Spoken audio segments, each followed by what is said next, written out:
Manchester United into the top three, still unbeaten under Michael Carrick.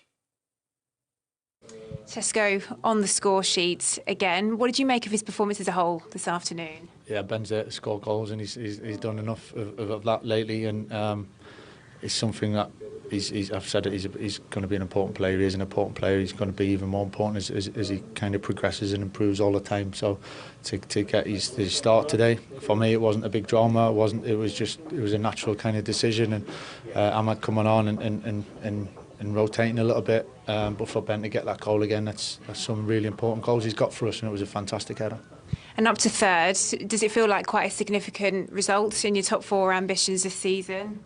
It was more the way the game went, to be honest. I think wherever we were in the league, I think there was more of, as I said, that new kind of challenge in some ways for us to be down like that at home and overcome it. I think that was the biggest thing from today.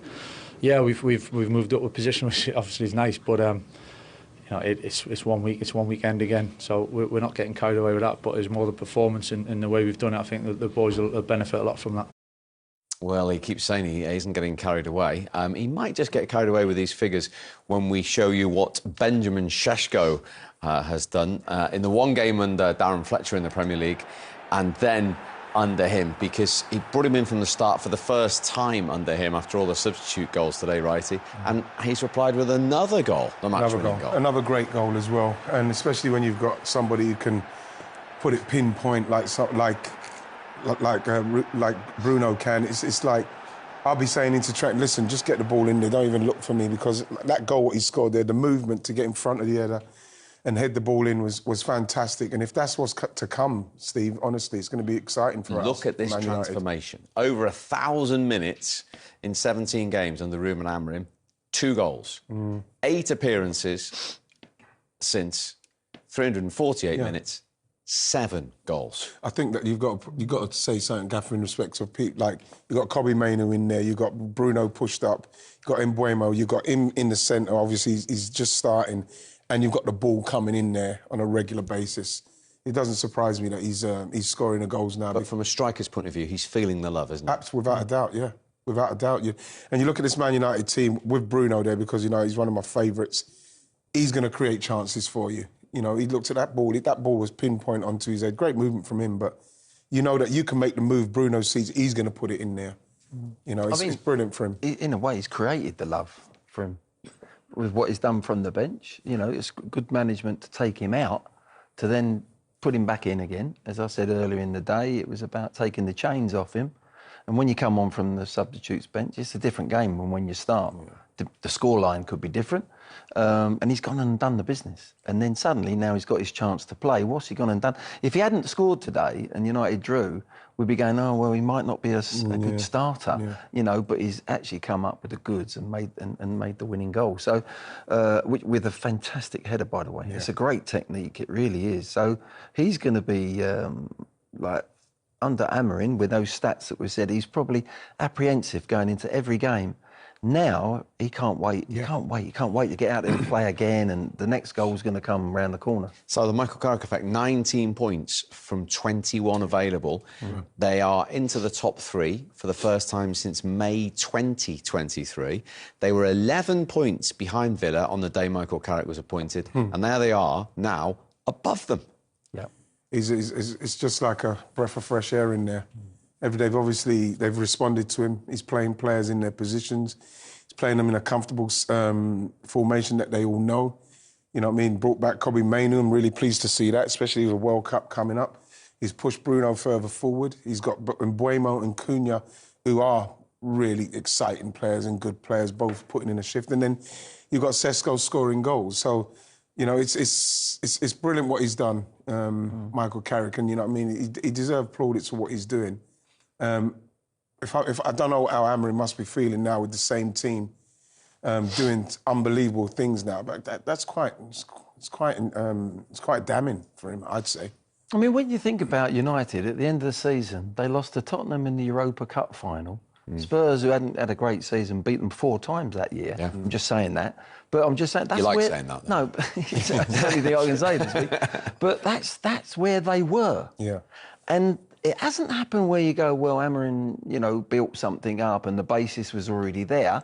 No, it wasn't. They were plodding away, looking the same team, going to end up in the same position as they did last year, possibly, or maybe a little bit improved on that. But they ended up, whatever they ended up, down the bottom half of the league. Now, if someone had shook you and said, yeah, but you wait until March, they're going to be third in the league, blah, blah, blah, you go, forget it, no chance. Michael Carrick has done an unbelievable job, incredible job. How can you not give him that job? If they finish in the Champions League, Well, if they finish in the Champions League, even if they don't, even if they don't, the improvement of what's happening, it's not always by... So if they finish 6th and miss out on Champions League football, you'd still give them the job? Yeah. Well, if they carry on like that, I would. If you don't give him the job, right, if you didn't give him the job and they ended up 6th or 5th and it didn't happen, why would you say, no, you're not the right man? Yeah. What he's done from where I'm saying last year, where they finished the season, absolutely rock bottom, started the season, nothing had changed much, and he, in what, a short period of time, now it's always dangerous. It's always dangerous to have an interim or a caretaker manager. When you give him the job, sometimes it's the real thing then, you know. But I think he's earned the opportunity, and I think he's got the character and the temperament to actually to deal with it, even when he becomes the full boss. Well, time will tell. They're up into the top 3. They're in the box seat as we stand for this Champions League race. Liverpool have won a couple of games. Aston Villa haven't. Is there a worry? They're still in the Europa League, a competition they feel they can win, that they might slip out of the top 5 and not finish in the Champions League? Yeah, especially if you're going to lose to Wolverhampton Wanderers, who, let's face it, they probably are gone. You know, I know it's a massive derby game for Villa and Wolves, but you can't be losing that game if you've got aspirations of playing Champions League football. And I think that even if they don't make it and they do get Europa League football, they'll be disappointed with that, because they've done well enough at the first half of the season to finish it out and not be losing to Wolves. They shouldn't be losing to Wolves, regardless of the derby, because of their ambitions and what they're trying to achieve. So I think that their momentum is going the other way.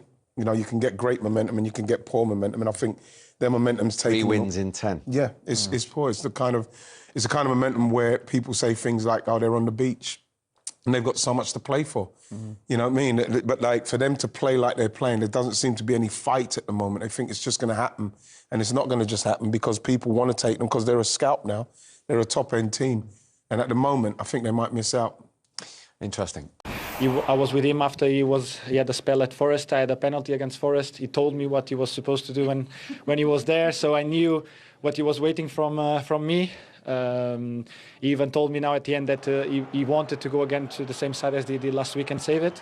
Lucky for me, he went to the other side as I thought, and the ball went in. Well, you weren't done there. It was the perfect ball into Benjamin Sesko. How much trust do you have in him at the moment with the goal-scoring form that he's in? No, he's a very good player. You know, he just wanted to find his confidence back, and I think he can do much better. And he's a kid that always wants to improve.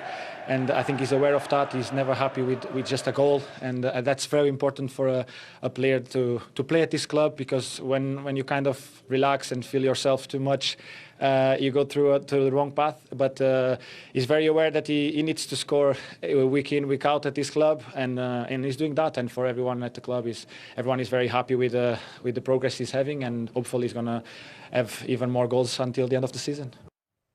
The turning point came when Palace defender Maxence Lacroix was adjudged to have pulled Mateus Cunha back, and Chris Kavanagh hesitated but did award a penalty. Then the subsequent VAR review revealed that Lacroix should be sent off for denying a clear goal-scoring opportunity. Former Spurs defender Michael Dawson thought the officials got everything right. So, penalty first of all for you. Is it a foul? Yes, it's a foul. I mean, a great ball from Bruno Fernandes, and the fact that the ball goes down the side, Cunha gets away from Lacroix, he has his hands on top of him, he pulls it back. Was it enough for Cunha to go down? As it continued from outside, inside, you can see his hand still on the top of Cunha's shoulder. Whether it be 2 fingers, a full hand, it continues. So it's in the box, so it's a penalty? It's a penalty, in my opinion. And then the final decision is, look, he hasn't made an attempt to play the ball, so has he denied a goal-scoring opportunity? That's when it comes in. Is this a dog's out? Is that denying of a goal-scoring opportunity? And in my opinion, it is. As soon as he gets goal side and he goes down, that is an opportunity for Cunha to score a goal. So the red card, if you're going to give the penalty, has to be the only decision for you. You have to. Once he's decided that the foul that started outside continues in, then Chris Kavanagh has no alternative but to give a red card. Very, very soft. He goes down. If he doesn't go down, Cunha, would he have got it? I'm not too sure.